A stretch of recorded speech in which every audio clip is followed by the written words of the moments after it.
Hey guys, Jacob with Jacob Comics. Happy New Comic Book Day, July 16th, 2025, and July 9th, 2025. Because I actually missed last week's video, and then this week, interestingly enough, there wasn't any books that I was gonna pick up coming out, and so I figured, well, I'll just wait, and then we'll talk about last week's books on Wednesday. So that's what's happening. Loud Mysterious Black Bag. I only got 2 books last week, guys and girls, so it's gonna be kind of a short show. I figured, why not? We'll go ahead and throw in a couple of thoughts of the Superman movie, which I took all the kids out to see over the opening weekend, and I'll give a little bit of my thoughts at the end of the video about the Superman movie. As usual, come check me out on Whatnot. The shows are very slow. Just being honest. Come check me out. We can just chat and hang out. Loud Mysterious Black Bag out of the way. So of the 2 books that I got, I like this one a little bit less than the other one. No, neither of them were true standouts to me, though one of them was kind of interesting, and this one wasn't terribly bad. I actually sort of thought in this one that I was happy. It feels like we're nearing the end of with Miles Morales 35, ended up in my number 2 spot. I felt like this issue kind of was a little bit better. I don't know, we saw more about the setup of why Kwaku Anansi is doing all of this, and that tracked for me. I was like, all right, cool, that's okay. I'm not fully on board with all the Hercules and Thor aspects of it, but yeah, it was at least kind of wrapping up towards its end, and the character that I have sort of enjoyed more than any of the others, this Kwaku Anansi Spider God, whatever he is, he's actually kind of fun. So him being the center of this issue did help this issue stand out a little bit for me, and I was like, all right, I'm feeling this one. And in my number 1 spot, and like I said, both these books are from last week. I didn't end up picking up anything this week. I thought the new Batman was coming out, and whatever happened to Jim Lee's part 2 to Hush. I feel like that should have come out and just is really late or something. If you guys know, let me know. I got Uncanny X-Men issue, what is this? 17, right? Yeah, 17 in my number 1 spot. And yeah, we do have a first appearance here of this Mutina character. And the setup for her was actually kind of interesting. I don't know, more than her first appearance. I kind of liked that we got some more setup with the Outliers, and I know that's something that's sort of a contentious point from what I've been hearing, is a lot of people don't like that that Gail Simone is kind of telling a lot about these new characters that she introduced. And Rogue and Gambit and Nightcrawler and Wolverine are there as part of this team as well, but we have focused a lot on the Outliers. But I don't know, I've really been enjoying it. I'm on the other side of the fence where I kind of want more of the Outliers, keep giving me this team, and because we're also getting to see Rogue and all those aforementioned characters being mentors to these younger characters, and I like seeing them in that role, kind of trying to take the place of Xavier, where pick up where Xavier left off, and have the home be not just a place where you can hone your skills for the art of war, but moreover that this is a place where you're loved and where people care about you, and in a world that is hates mutants, right? That this can kind of be a safe harbor and a safe haven, and with the fall of Krakoa and everything that's kind of led up till this point, and the things that Xavier did at the end of the Krakoan era, have really painted mutants in a bad light right now. So they're really hated. If you haven't been reading your X-Men, they're really not liked and despised right now. It's very reminiscent to me of some of the early 80s and 90s into the 90s stuff by Claremont. As I said before, I really enjoy this run, and I don't know too what's going on. There's like a 10-year skip forward that's happening, and they're calling it the Age of Revelations. I honestly hope that I have yet to figure it out yet, but I hope that's not like the end of Jed McKay's X-Men and Gail Simone's Uncanny X-Men run. That would really be sad.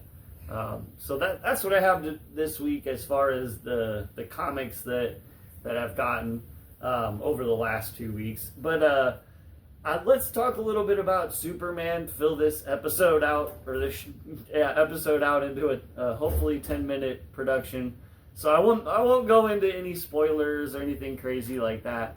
But I can tell you that from my family's perspective, I've got 4 kids, ages from 10 to 16, well, turning 16 in a couple of months. And they're honestly a little bit too young to have actually appreciated the Snyder take on Superman in Man of Steel. That came out at this point 2012 or something. Like, it was a long time ago, guys. And so, they were, the oldest of them was maybe 3 when that movie came out, and you can go back and rewatch movies, but it not being reviewed highly, they never have, guys. This is the first Superman movie that they've all seen. They're too young to be able to sit through the 78. Maybe that's one of those things where they really did they all 4 really did like this movie, so maybe now I could introduce them to the 78, and it would be like this kind of older thing that still holds up, so they might be able to, now that they've seen that. But you're not gonna, it's hard to get them to sit down and watch an old 1978 movie, even if it's a superhero movie. So this is the first Superman movie that they've all seen, and they all really liked it. So that's, from a fresh perspective, no baggage, all 4 of them liked it. I additionally really liked it. To me, it's probably my favorite Superman movie.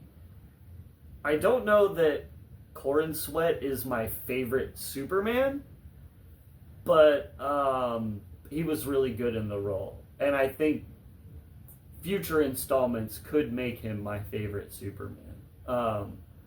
And the movie, we all really liked the movie. I really liked the movie, and additionally, to throw this out there too, at least from my perspective, I'm not a Superman fan and never have been a Superman fan.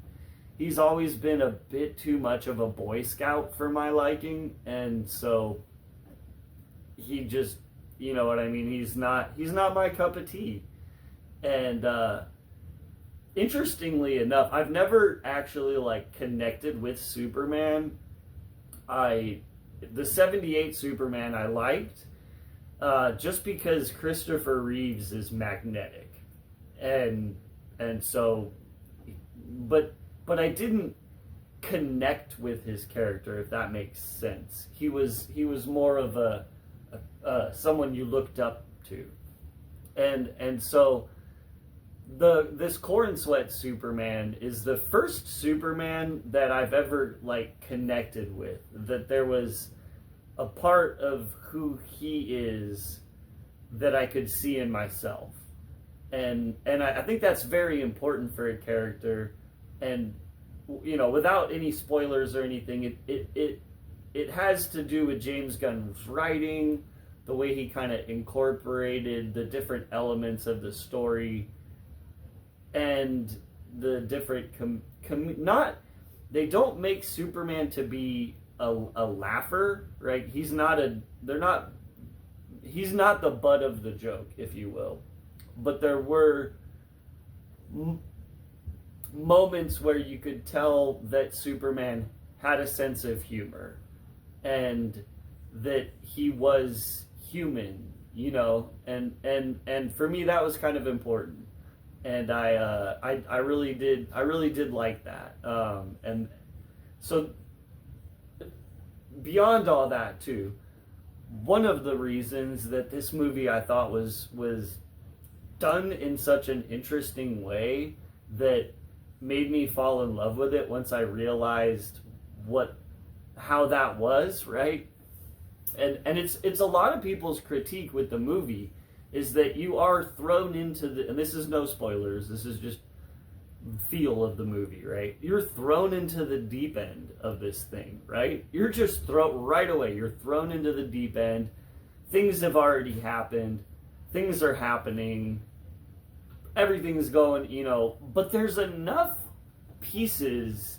And if you know who Superman is, which I think we all kind of know who Superman is at this point, you can tell how the story structure goes, you know, and so because of that, because they throw you in to a story that's kind of already taking place, but there's a complete, you know, there's a full story in there.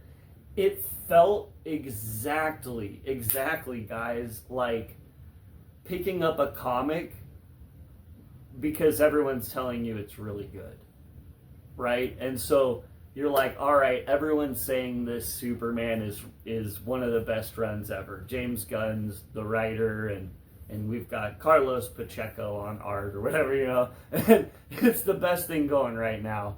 And so, you know, the new issue is issue 128 or whatever. And so you're like, well, I'll pick up the new issue of this run as you're picking up the rest of your books that week, right? And you throw it in your pile, and you know, you go home and you get to that issue to read that issue, and it's like, okay, you open it up and you're thrown into the story, right? Like that's how a comic is. If you haven't read the previous issues and you're jumping in on issue 122, you're jumping right into the middle of a story that's already taking place.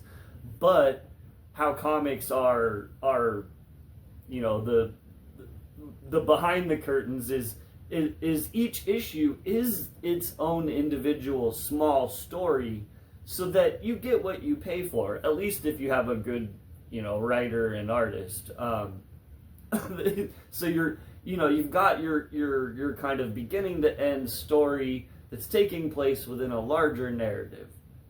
Now, a lot of times you might have books that are like the Miles Morales run that's going on right now, where I just read the God, what is it called? God War Part 4, and you know, so that's like if you were to make a trilogy, and that's not what this is. We're not jumping in and just reading part or watching part 3 of a 5-part thing, and then you're totally confused. No, this is more like traditional comics from back in the day, where the stories are very self-contained, yet traveling on a trajectory of ever-changing mythos, right? And so once I realized that about to wrap this all up, once I realized that about the movie, that it was like a comic book, like you were jumping in, and you know, maybe we'll never be able to track down issue 121, but we're jumping in on 122, and I'm really excited to get issue 123. I think at this point that's going to be the Supergirl movie, but yeah, that, you know, and hopefully a Superman part 2 and this new Batman and Robin movie. That's another thing too, is now that I've seen James Gunn's true vision for the cinematic universe that he's building, I am so excited for Batman and Robin. Batman and Robin in this universe is going to be sick. It is going to be so sick, and I cannot wait. Anyways, that's what I have today, guys. As always, come check me out on Whatnot. Come hang out with me. You don't have to buy anything. Just come say hi. Still got 9/8 mystery boxes that come with a bunch of exclusives. Yeah, come check me out. We'll see you guys next time, and have a great day.